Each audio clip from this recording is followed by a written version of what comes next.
नमस्कार मित्रों कृष्णा एस्ट्रोलॉजी में आप सबका एस्ट्रोलॉजर विवेक भट्ट की तरफ से खूब खूब स्वागत है। मित्रों, जैसे हिंदी में मेरा चैनल है कृष्णा एस्ट्रोलॉजी, वैसे ही गुजराती में मिशन गुजरात चैनल पर मैं ज्योतिष दर्शन कार्यक्रम के नाम से अपने वीडियो अपलोड करता रहता हूँ। मित्रों, मेरा आज का यह वीडियो हिंदी और गुजराती दोनों चैनलों के लिए बहुत ही महत्वपूर्ण है। मित्रों, आज मैं बहुत ही महत्वपूर्ण टॉपिक पर आपके सामने वीडियो रख रहा हूं। मित्रों, हम सब जानते हैं कि जो नव दंपत्ति है उनको आजकल संतान प्राप्ति में बहुत ही परेशानियों का सामना करना पड़ता है। सभी लोगों में तो ये नहीं होता, परंतु काफी लोगों को शादी के 3 साल के बाद, 4 साल के बाद, 5 साल के बाद और कोई कोई केस में तो 8 साल 10 साल के बाद भी संतान प्राप्ति नहीं होती और इसके कारण सांसारिक जीवन में बहुत ही परेशानियों का सामना करना पड़ता है।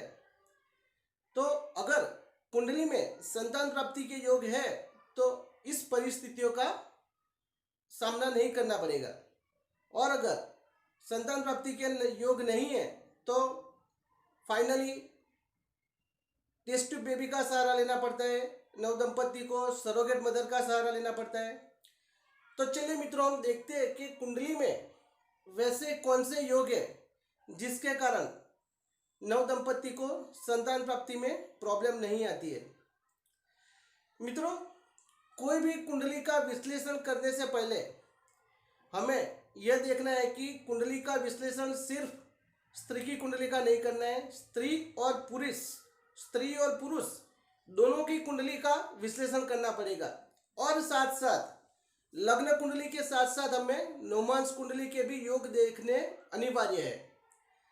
तो अगर कुंडली मिलान के समय संतान प्राप्ति के योग देखे जाए तो यह प्रॉब्लम आसानी से सॉल्व हो सकते हैं।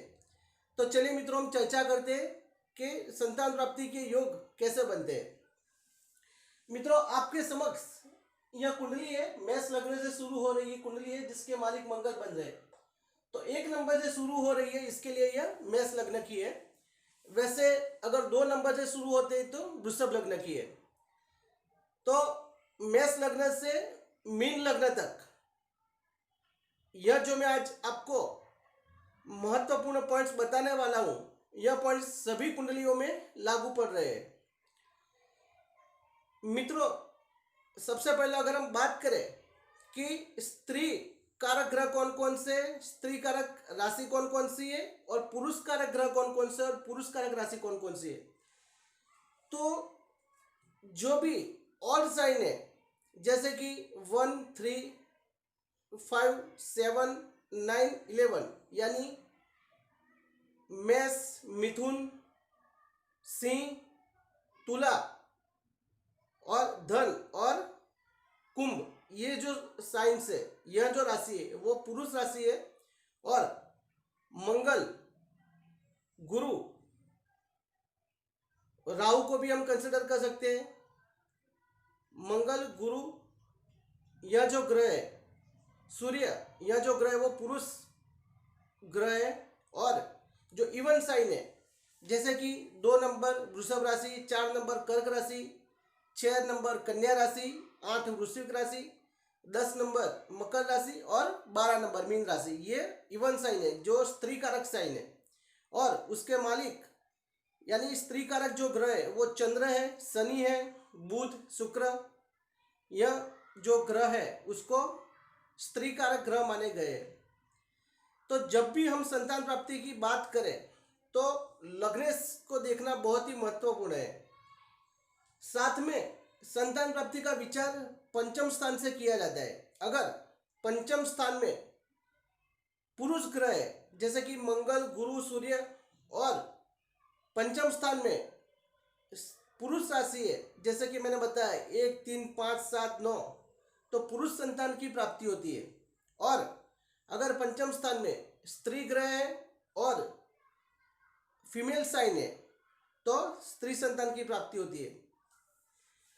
मित्रों, अगर पंचमेश और लग्नेश, अगर ये दोनों बहुत ही महत्वपूर्ण है। सबसे पहले बात करें तो अगर लग्नेश नवम स्थान में यानी भाग्य स्थान में अगर बैठा हुआ है तो संतान प्राप्ति अवश्य होती है। अगर दूसरा नंबर का जो सूत्र है उसमें अगर लग्नेश पंचमे स्थान में बैठा हुआ है तो भी नव दंपति को संतान प्राप्ति अवश्य होती है। तीसरे नंबर में आप लिख दीजिए कि अगर पंचमेश और लग्नेश दोनों का राशि परिवर्तन हो तब भी संतान प्राप्ति अवश्य होती है। अगर पंचमेश और लग्नेश एक दूसरे से दृष्टि संबंध बना ले तो भी संतान प्राप्ति अवश्य होती है। पांचवें नंबर पर अगर हम बात करें तो अगर